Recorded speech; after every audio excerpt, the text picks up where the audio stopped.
Hey everybody, we're back here at Inside the Ropes. We've just done a sold-out show here in Birmingham with Jim Ross, good old JR, and one of our pals stopped by. It's Mr. James Storm. Hi James, how are you? I am doing fabulous. You know, Jim Ross called me up. He goes, "Hey, I want you to come see my show. Plus, they're gonna have alcohol." What?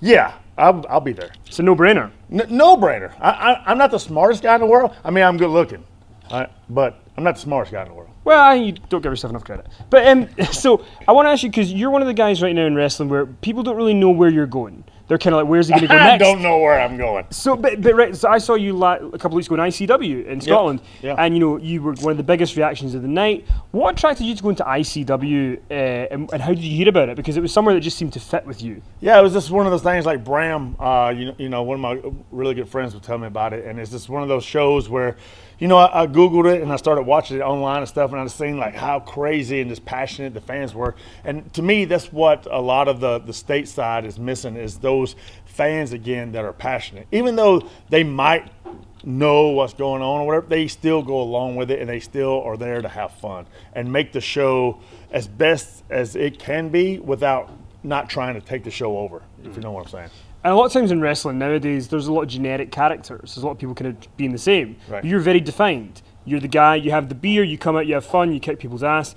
For you, is that quite important for you to be a defined guy that stands out in wrestling? You know, I always say, be yourself. Don't try to, you might have to beep this out, don't try to bullshit the people, because they can see through it, plain and simple. If you try to be someone that you're not comfortable being, people can see that and be like, man, this guy, he's not who he is.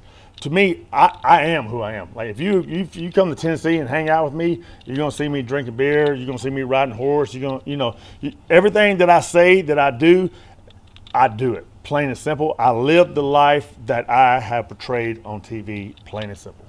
And you know, you had a long run with TNA initially, and you know, people like to shit on TNA a lot and kind of just, you know, go in the downfall. Right. But like, what was your favorite memory, I guess, or your favorite moment from the first big TNA run that you had? Because there's a lot of good stuff in there. Yeah, no, to me it was just really just a group of guys who came together with a startup promotion that wasn't going to take no for an answer. You know, there was a lot of guys when TNA first started that no one ever heard of. You know, myself, Chris Harris, Bobby Roode, AJ Styles. People really never heard of these guys, and we wouldn't take no for an answer. We wanted to put that company on the map, and we busted our ass to do exactly that, plain and simple.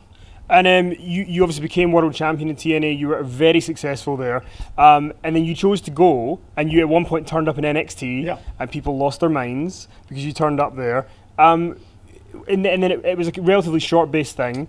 And everybody kind of wonders, I guess, on the outside that don't know, why? Why was it such a short-based thing? Why did it not last longer at that point in time? You know, people can say what they want to say, and they say, oh, well, the money, blah, blah, blah. No, it wasn't about money at all. I had a lot of stuff in my personal life that I really had to take care of.